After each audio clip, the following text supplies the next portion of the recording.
ह्या वासरानंही त्या जयराम स्वामींच्या पुढे आपलं मस्तक टेकवलं आणि बहिणाबाई घरी निघून आल्या. दुसऱ्या दिवशी प्रसंग असा घडला की जयराम स्वामींनी जेव्हा या बहिणाबाईंनी नतमस्तक झाल्या, त्यावेळी जयराम स्वामींनी ह्यांच्या मस्तकावर वरद हस्त ठेवला. ही चुगली शेजारणीनं कोणीतरी ह्यांच्या यजमानांना म्हणजे गंगाधर पाठकांना केली आणि आता जयराम स्वामींच्या रागाचा पारा चढला. असं झालं की त्यांना असं वाटायला लागलं की त्या काळचा काळ, माझ्या पत्नीच्या डोक्यावर जरी ते संत असतील, कीर्तनकार असतील, तरी त्यांनी माझ्या पत्नीच्या डोक्यावर वरदहस्त ठेवला. खूप वाईट वाटलं त्यांना. त्यांनी काय केलं, बहिणाबाईला तिचे केस धरले, तिला ओढलं आणि तिला बाहेर नेलं, तिला बेदम मारलं. आणि हा सगळा प्रकार गाय वासरांनी पण बघितला. त्यांना वाईट वाटलं. जरी मूकजीव असतील ना तरीसुद्धा त्यांचं ज्यांच्यावर प्रेम आहे त्याला त्रास झाला तर त्या मुक्या जीवाला कळतंच ना हो. अहो, आपल्याकडे जर गाय वासरं असतील, काही घरी गोठा असेल, पाळीव प्राणी पाळलेले असतील आणि असा प्रसंग कधीतरी घडतो बघा की घरामध्ये एखाद्याचं दुःखद निधन होतं. आमच्या शेजारीच घडलेला हा प्रसंग आहे. अहो, त्यावेळी ती घरात येणारी माणसांची गर्दी, ते सगळं शोकाकुल वातावरण, त्या दिवशी ते पाळीव प्राणीसुद्धा अन्नाला हात लावत नाहीत, अन्नाला तोंड लावत नाहीत बघा. म्हणजे या मुक्या प्राण्यांनासुद्धा कळतं तसं ह्या गाय वासरांनासुद्धा कळलं की आपण ज्याच्यावर प्रेम करतो, या बहिणाबाईंवर आपल्या त्यांच्या पतीनं हात उगारलाय. एका कामदा या वृत्तामध्ये वर्णन केलं आहे.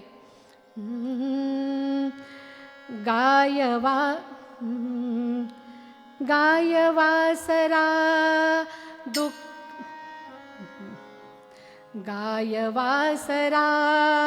दुःख जाहले, गायवासरा दुःख जाहले, चारा पाणी ते त्यांनी त्यागिले, चारा पाणी ते त्यांनी त्यागिले, प्राण त्यागासी सिद्ध जाहले, प्राण त्यागासी सिद्ध जाहले, मुक्या जीवांनी नवलावची केले, मुक्या जीवांनी नवलावची केले, गाय वासरा दुःख जाहले, गाय वासरा, हो गाय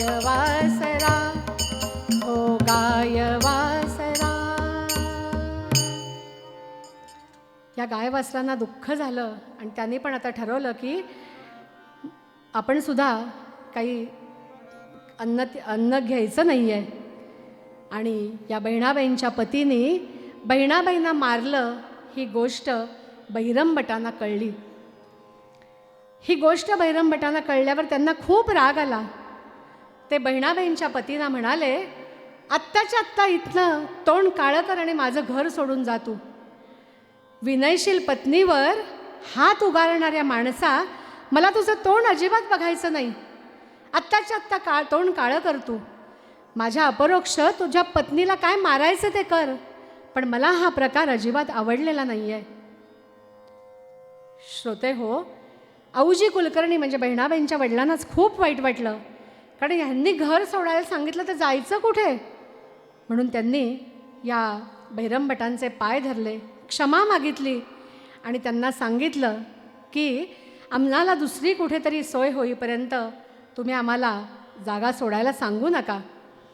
आणि आता हा सगळा वृत्तांत सगळ्या गावाला कळला. गाय वासरांनी प्रायोपवेशन करायचं ठरवलं. बहिणाबाईंनीसुद्धा अन्नत्याग केला आणि 3 दिवसांनी द्वादशीच्या दिवशी त्या वासराचा आत्मा हा देह सोडून निघून गेला. 3 दिवस ह्या दोघांच्या सगळ्यांच्या पोटात काही नाही. गाय निघाली, बहिणाबाई पण निघाल्या, पण सगळ्या लोकांनी अडवलं म्हणून ह्या दोघीजणी थांबल्या. आणि आता पुन्हा 3 दिवसांच्या नंतर पुढे 4, 5, 6, 7 दिवस बहिणाबाई आणि गाय ह्यांच्या पोटात अन्नाचा एक कण नाही आहे. अतिशय विकलांग अवस्थेत बहिणाबाई आता आहेत. आणि 7 दिवस झाले. 7व्या दिवशी त्यांच्या स्वप्नामध्ये एक ब्राह्मण आला आणि त्या ब्राह्मणानं त्यांना काय सांगितलं, त्यानं धोतर नेसलेलं होतं, अंगामध्ये कोपरी घातलेली होती, गळ्यामध्ये तुळशीची माळ होती, मुखाने रामकृष्ण हरीचा जप सतत चाललेला होता.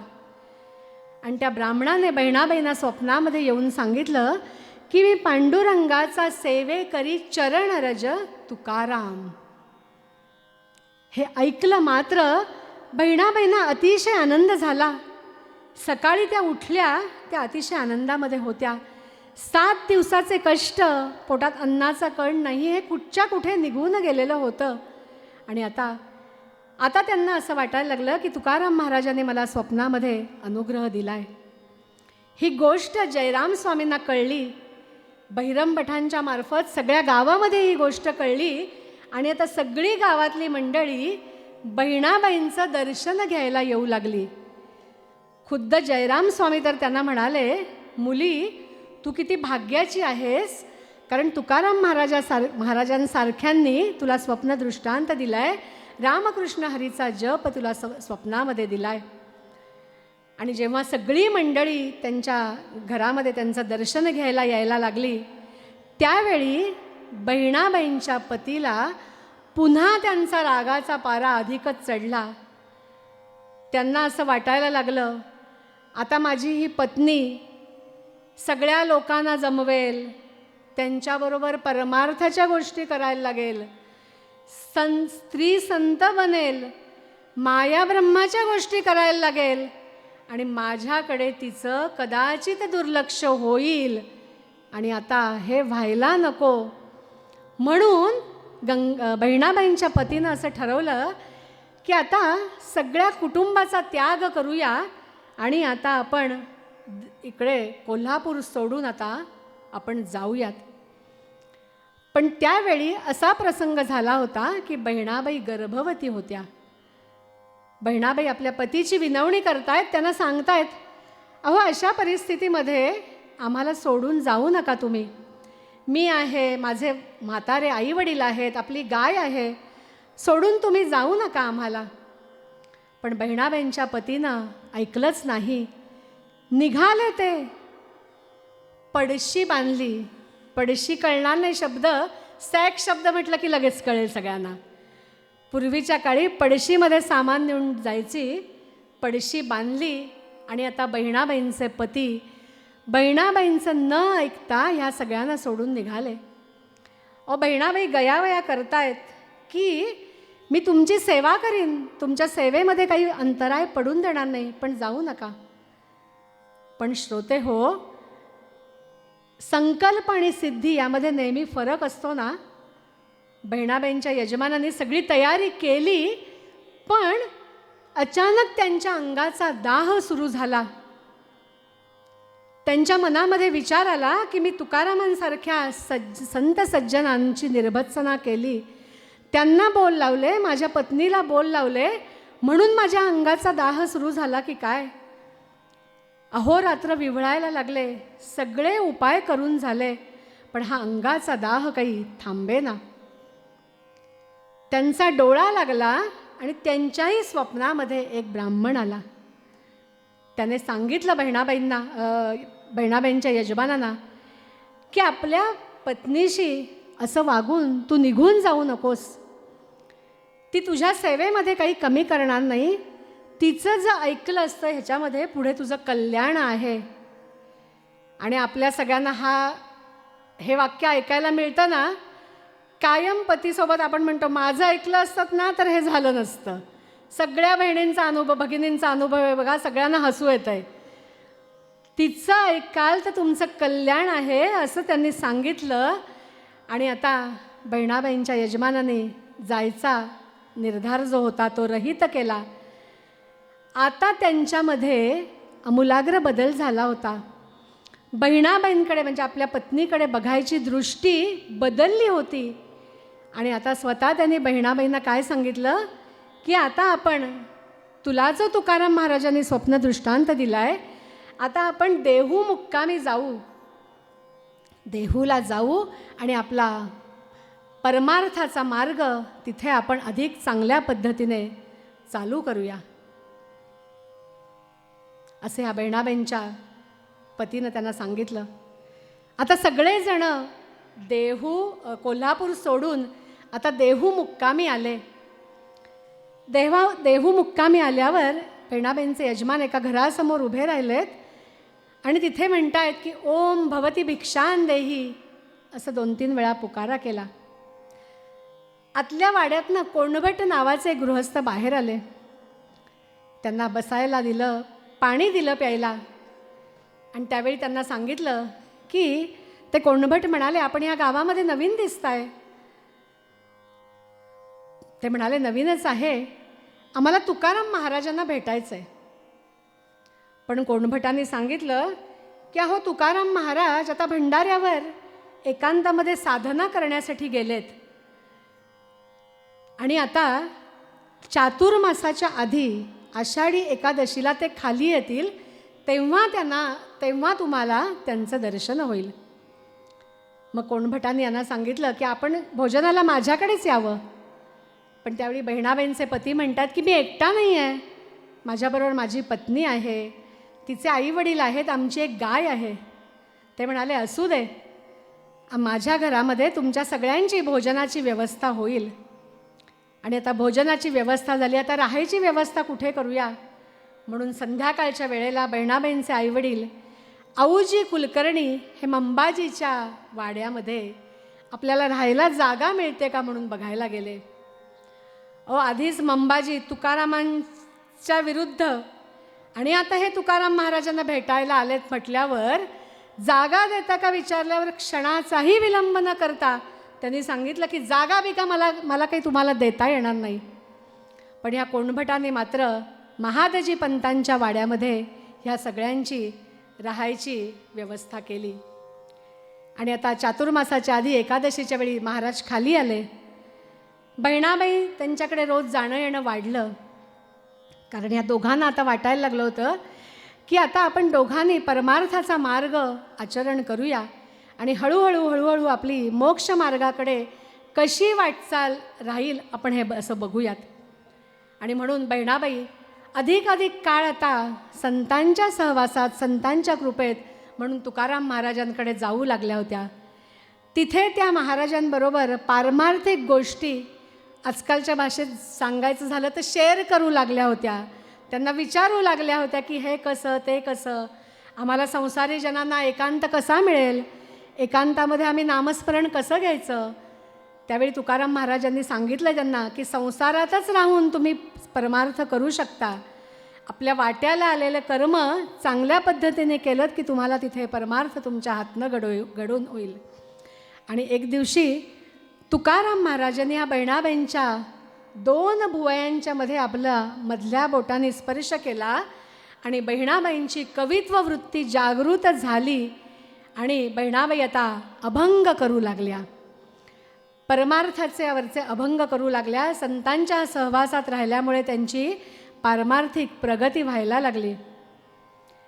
आणि एके दिवशी रात्री तुकाराम महाराजांची देहूच्या वाळवंटात कीर्तनं होती, ती ऐकण्यासाठी बहिणाबाई आणि त्यांचे यजमान हे दोघंही रात्रीच्या वेळी कीर्तन ऐकायला निघाले. तुकाराम महाराजांची कीर्तनं म्हणजे काय, अत्यंत रसाळपणा, देहूचं वाळवंट तुडुंब भरलेलं असायचं, रामकृष्ण हरीचा जयघोष चालायचा. श्रोते सगळ्या इंद्रियांचे कर्णेंद्रिय करून ते कीर्तन ऐकायचे. महाराजांच्या कीर्तनामध्ये रसाळपणा एवढा का होता माहिती आहे का. महाराज म्हणायचे, आपुलिया वाचे नाही मी बोलत, सखा भगवंत वाचा त्याची. असं म्हणून आपल्याकडे श्रेय न घेता ते भगवंताकडे द्यायचे. म्हणून त्यांच्या कीर्तनामध्ये एवढा रसाळपणा असायचा. आणि रात्रीच्या वेळी हे दोघं जण कीर्तनासाठी निघालेत. वाटेत मंबाजीने अडवलं. कुठे जाता, काय करता विचारलं. बहिणाबाईंनी सांगितलं, तुकाराम महाराजांची देहूच्या वाळवंटात कीर्तनं चालू आहेत, तिथे आम्ही निघालोय. मंबाजींना राग आला. ते म्हणाले, अहो तुकारामांची कीर्तनं ऐकायला जाता, त्यांच्याकडे परमार्थाच्या गोष्टी करता, माझ्याकडे का नाही आहेत तुम्ही? पण हे दोघं जण त्यांचं न ऐकता कीर्तनाला निघून गेले. रोज अशा पारमार्थिक चर्चा बहिणाबाईंच्या होतच होत्या. आणि एके दिवशी सकाळी बहिणाबाई आपल्या गाईला चारा घालायला म्हणून आल्या. आणि बघतात तर काय, गाय दाव्याला दिसत नव्हती. गाय दिसत नाही म्हणल्यावर बहिणाबाईंचा जीव कासावीस झाला. ह्या वाट्याने पळत सुटल्या, त्या वाट्याने पळत सुटल्या. अहो आपलं मूल थोडा वेळ जरी दिसलं नाही तरी आईचं हृदय गलबलतं ना. तसंच काहीसं या बहिणाबाईंच्या बाबतीमध्ये घडलं. ह्या वाटेने जा, त्या वाटेने जा, ह्या गल्लीत जा, त्या गल्लीत जा, आल्या गेलेला जो दिसतोय त्याला विचार, माझी गाय कोणी बघितली का, माझी गाय कोणी बघितली का.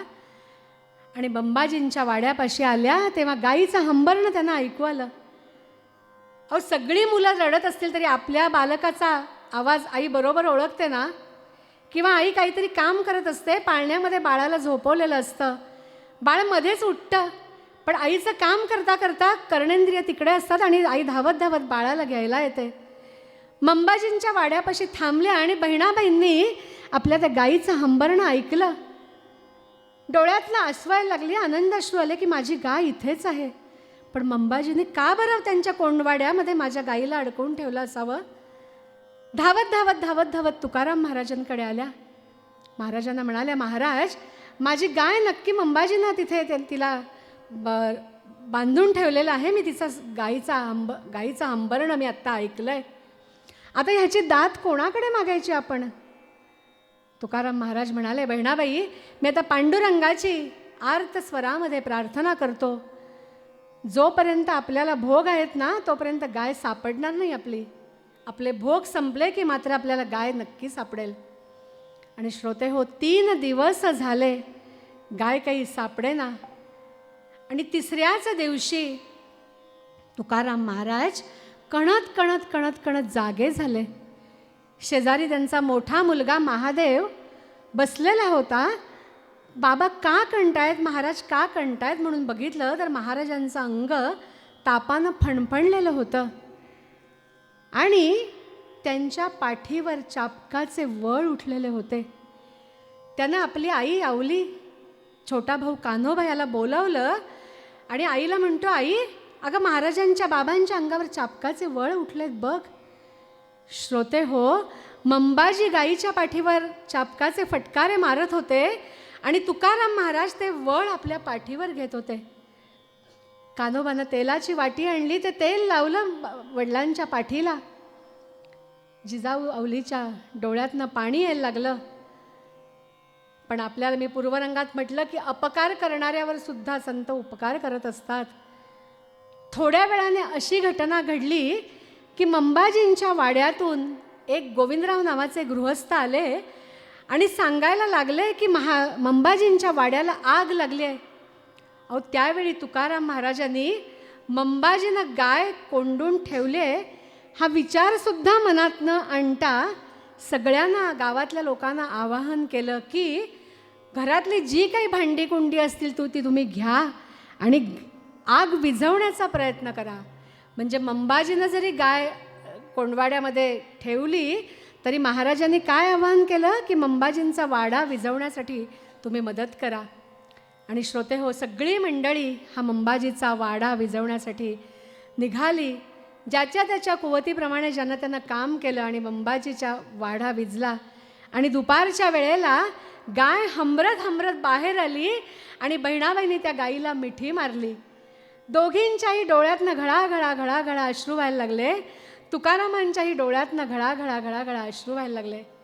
काय तो प्रसंग असेल आपल्या डोळ्यासमोर आपण आणून बघा. त्या प्रसंगाशी समरस व्हा आणि संतांचं जीवन कसं असतं, त्यांचा संग प्राप्त झाला तर आपल्याला काय वाटेल ह्याचा विचार करा श्रोते हो.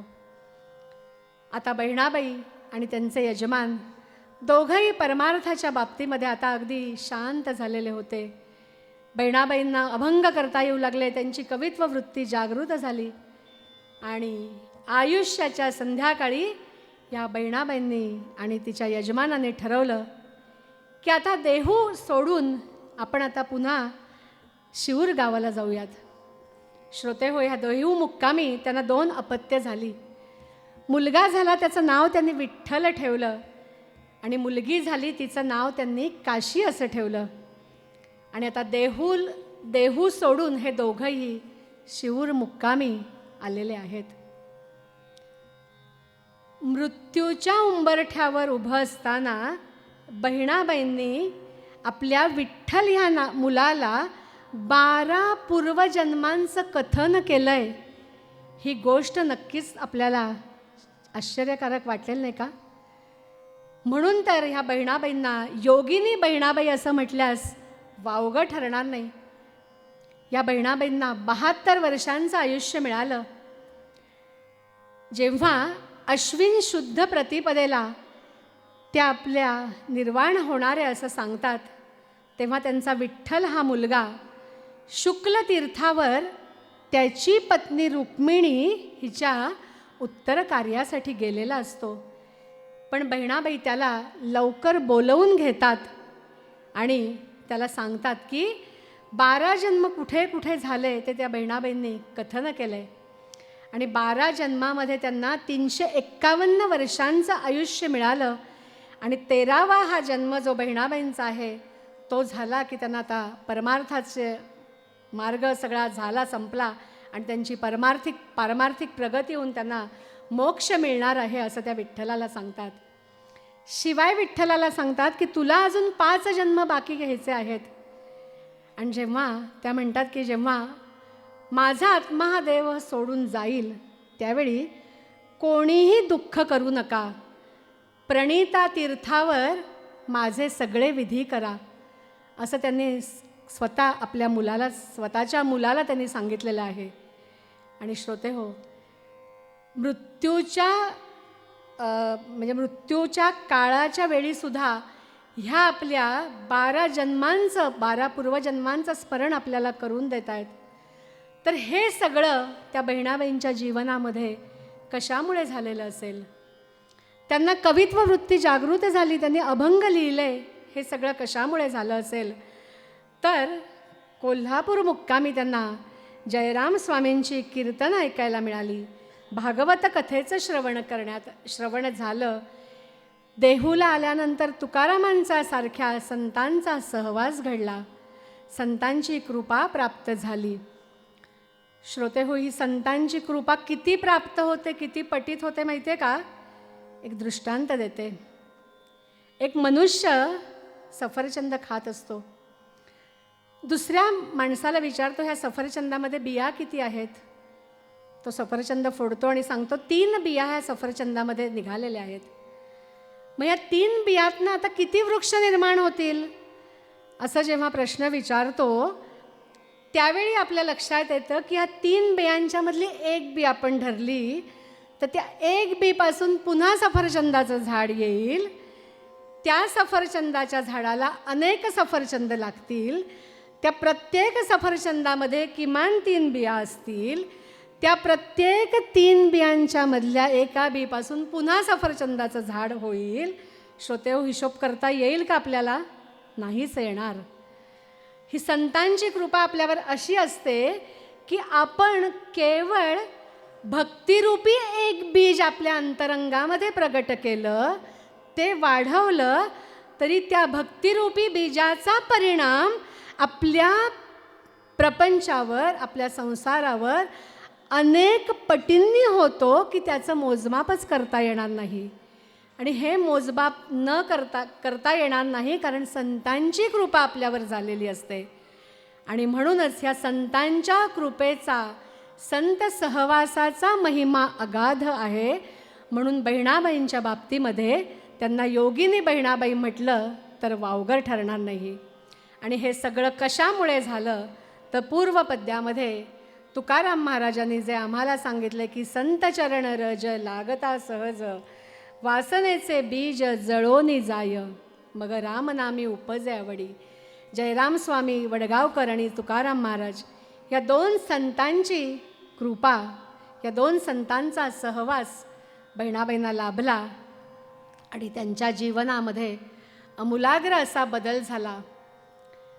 आपल्याही जीवनामध्ये आमूलाग्र बदल व्हावा असं जर आपल्याला वाटत असेल तर श्रोते हो, आपण काय करायला हवं? आता संतांचा सहवास तर आपल्याला मिळणं शक्य नाही, पण संतांनी निर्माण केलेले जे ग्रंथ आहेत त्यांचा सहवास जर आपण घेतला, त्यांचं वाचन केलं तर आपल्याला नक्कीच हा फायदा मिळू शकतो. मध्यंतरी स्वामी गोविंद देवगिरी किंवा आचार्य किशोरजी व्यास, त्यांचं पूर्वाश्रमीचं नाव आणि आता संन्यासाश्रमातलं नाव त्यांचं स्वामी गोविंद देवगिरी आहे. त्यांच्या प्रवचनात त्यांनी एक उदाहरण दिलं होतं. ते म्हणाले की मुंबईचा गाईड, आपण मुंबईत आलो, मुंबईचा गाईड आपण हे पुस्तक घेतलं, पण ते आपण कधी उघडायला पाहिजे? तर मुंबई आल्या आल्या ते आपण पुस्तक उघडायला पाहिजे ना, किंवा ते वापरायला पाहिजे, तर आपल्याला त्याचा फायदा होईल. मुंबई जेव्हा सोडून जातो तेव्हा जर ते मुंबईचा गाईड पुस्तक वाचलं तर ते निष्फळ आहे, काही उपयोगच होणार नाही. तसं आपल्याला संतांचा सहवास लाभायचा असेल तर संतांनी लिहिलेले हे ग्रंथ आहेत, हे आयुष्याच्या सुरुवातीच्या टप्प्यात आपण वाचले पाहिजेत. म्हणजे वयाच्या 20 वर्षाच्या आत दासबोध, ज्ञानेश्वरी, तुकारामांची गाथा हे जर ग्रंथ आपण वाचले तर आपल्या जीवनाची दशा होणार नाही. एक वाक्य सांगते श्रोते हो, व्हॉट्सॲपवर खूप छान छान वाक्य येतात. व्हॉट्सॲप युनिव्हर्सिटी आपली, ती छान छान वाक्य कधी कधी कीर्तनात पण उपयोगी पडतात बरं का. त्याच्यात एकदा एक वाक्य असं आलं होतं की पंगत चुकली एक वेळ तर जेवण चुकेल, पण संगत चुकली तर जीवनाची दिशा चुकेल. आणि जीवनाची दिशा जर चुकली तर आपल्या जीवनाची दुर्दशा होणार नाही. म्हणून संतांचे हे ग्रंथ आपल्या वयाच्या 20 वयाच्या आत जर आपण वाचले तर आपल्या जीवनामध्ये सुद्धा आमूलाग्र बदल होईल. आपलं जीवन, आपल्याला जो नरदेह मिळाला आहे, हा नरदेह मिळण्यासाठी आपल्याला 84 लाख योनीनंतर हा नरदेह मिळतो. चांगलं वागलं तर पुन्हा पुढच्या जन्मी नरदेह आहे, थोड्याफार कमी अधिक प्रमाणात. म्हणून ह्या नरदेहाचं सार्थक करायचं असेल तर हे संतांचे ग्रंथ लवकरात लवकर वाचावे आणि आपल्या जीवनाचं कल्याण करून घ्यावं. संतांचा सहवास अशा दृष्टीने आम्ही आता आमच्या जीवनामध्ये आमूलाग्र बदल करायच्या कामाला आणायला हवा. आणि आम्हाला जर असं वाटत असेल तर आम्ही हाच उपाय करायला हवा. सतत त्या भगवंताचं अनुसंधान ठेवायला हवं. म्हणजे भगवंताचं अनुसंधान असलं तर वासनांचं बीज पुन्हा उत्पन्न होणारच नाही. एका वासनेतून दुसरी वासना निर्माण होणार नाही. मग त्याचा परिणाम असा होईल की आमची रामनामाची आवड वाढायला लागेल, अष्टसात्विक भाव जागृत होतील. आणि मग हे साधन जरी सोपं असलं तरी पूर्वपुण्य असल्याशिवाय हे आम्हाला मिळणार नाही. पण ते पूर्वपुण्य करायचं असेल चांगलं तर ह्या जन्मामध्ये जर आपण केलं तर पुढच्या जन्मामध्ये ते आपल्याला उपयोगी पडणार आहे ना. म्हणूनच संतांचा सहवास प्राप्त व्हावा. तुकाराम महाराजांनी जो अभंग सांगितला आपल्याला, 2 चरणाच्या प्राण्यासाठी 4 चरणाचा अभंग हा महाराजांनी सांगितला आम्हाला. म्हणून तुकाराम महाराज मूळ पदामध्ये आम्हाला सांगतात,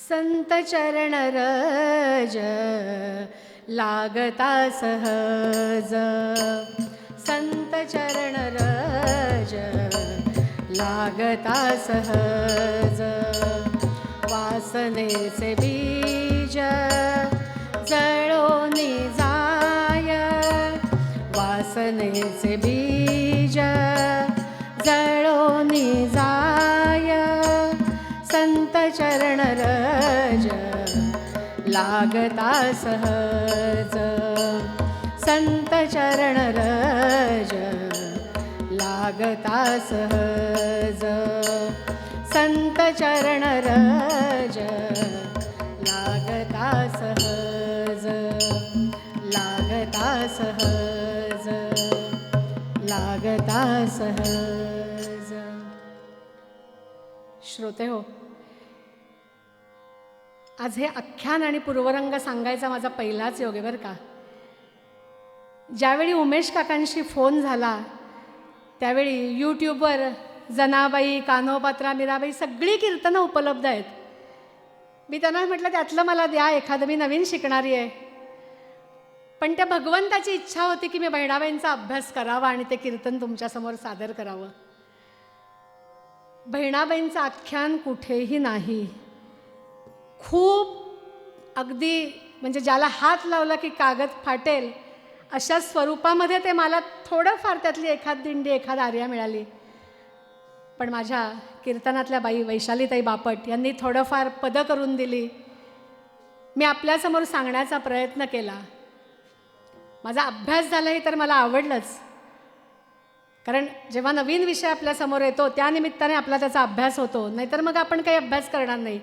मला सुद्धा जर जनाबाई, कान्होपात्रा असा विषय मिळाला असता तर मी यूट्यूबवरची कीर्तनं ऐकली असती, ती लिहून घेतली असती आणि सादर केली असती. पण हा एकच विषय आणि एकच दिवस हे माझ्यासाठी शिल्लक होतं. आणि त्या भगवंताची पण इच्छा होती की तू या बहिणाबाईंच्या विषयाचा अभ्यास कर. आणि मी आपल्यासमोर हा पहिलाच प्रयत्न बहिणाबाईंचं कीर्तन सांगायचा केला. आपल्याला माहिती कसं काय झालं असेल माझं कीर्तन ते. आम्ही कीर्तनामध्ये ज्याला हा आणि त म्हणजे हार्मोनियम आणि तबला असं म्हणतो, हे दोन्ही साथीदार त्यांच्याविषयी मी ऋण व्यक्त करेन. जोगळेकर काका आणि साऊंड सिस्टीमवर आहे त्यांच्याविषयी ऋण व्यक्त करेन. आपण सगळ्यांनी माझी कीर्तन सेवा ऐकून घेतली त्याबद्दल आपल्या सगळ्यांनाही धन्यवाद देते. आणि माझं कीर्तनाचं चौथं पुष्प प्रभू रामचंद्रांच्या आणि त्या पांडुरंगाच्या चरणी अर्पण करते. आणि तुकाराम महाराजांनी जे मागणं मागितलं ते आपणही मागूया. हेची दान दे गा देवा तुझा विसरण व्हावा, विसरण व्हावा तुझा विसरण व्हावा. गुण गाईन आवडी हेची माझी सर्व जोडी, माझी सर्व जोडी हेची माझी सर्व जोडी. न लगे मुक्ती धन संपदा, संत संग देई सदा, संत संग देई सदा. तुका म्हणे गर्भवासी सुखे घालावे आम्हासी, घालावे आम्हासी सुखे घालावे आम्हासी. गुण गाईन आवडी हेची माझी सर्व जोडी, माझी सर्व जोडी हेची माझी सर्व जोडी. बोला पुंडलिक वरदा हरी विठ्ठल श्री ज्ञानदेव तुकाराम. जगद्गुरु संत तुकाराम महाराज की जय.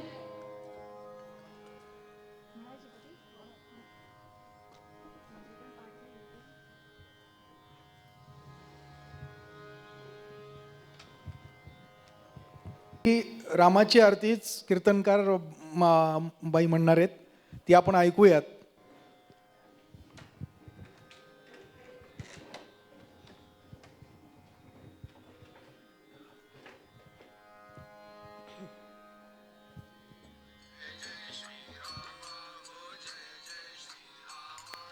सच्चिदघन सुखधामानत जन विश्रामा. जय देव जय देव जय जय श्रीराम. लीला अवतारी, लीला अवतारी. कृतार्थ सारे सद्गुण तुझिया आधारी, तुझिया आधारी. सगळी नाती उज्ज्वल झाली संसारी. आदर्शाला आला मूर्तपणा भारी. शीर पराक्रम धैर्यानुरली भोसी मा, नुरली भोसी मा. जय देव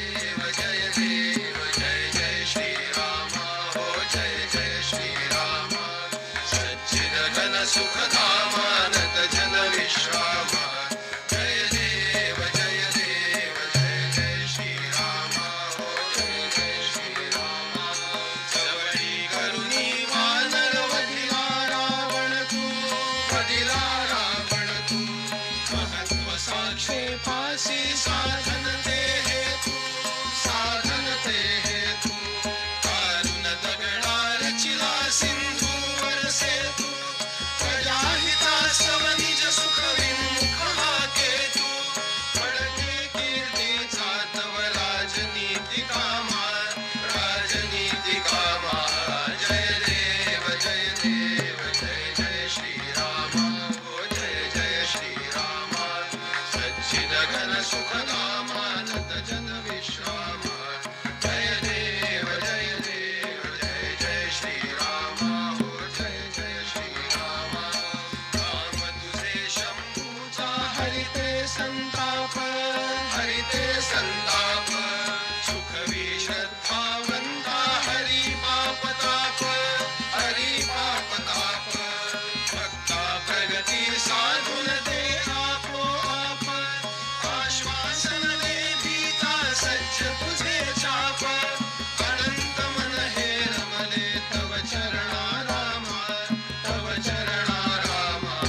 जय देव जय देव जय जय श्रीरामा हो जय जय श्रीरामा सच्चिद घन सुखधामानत जन विश्रामा जय देव जय देव जय जय श्रीरामा हो जय जय श्रीरामा सच्चिद घन सुखधामानत जन विश्रामा जय देव जय देव जय जय श्रीरामा हो जय जय श्रीरामा हो जय जय श्रीरामा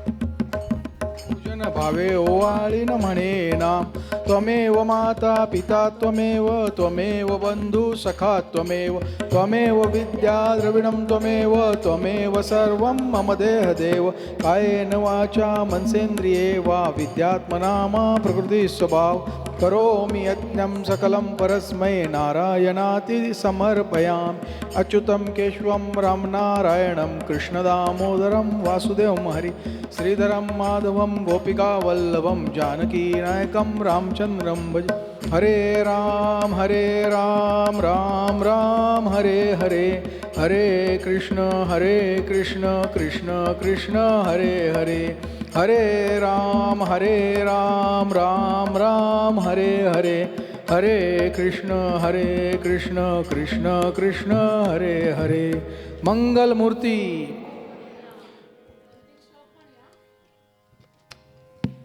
ज्या ज्या ठिकाणी मन जाय माझे त्या त्या ठिकाणी निजरूप तुझे मी ठेवितो मस्तक ज्या ठिकाणी तेथे तुझे सद्गुरु पाय दोनी शुका सारिखे पूर्ण वैराग्य ज्याचे वसिष्ठा परिज्ञान योगी वाल्मिका सारिखा मान्य ऐसा नमस्कार माझा सद्गुरु रामदासा धर्माच्या करिता आम्हास जगती रामाने धाडियले ऐसे जाणून राम भक्ती करिता ऐश्वर्य हे लाभले आता धर्म सख्या तुझ्या पुढतिया नम्रत्वतेने असे इच्छा हो जशी मानसी करीतसे हा देह तुझासे जय जय रघुवीर. सर्व श्रोत्यांना एक सूचना करतोय किंवा एक विनंती करतोय. आपल्या गावामध्ये इंद्रधनू नावाचा एक महिलांचा खूप मोठा ग्रुप आहे. खूप सुंदर काम त्या करतात आणि त्यांनी मिनथडी यात्रा दरवर्षी ते साजरी करतात. तर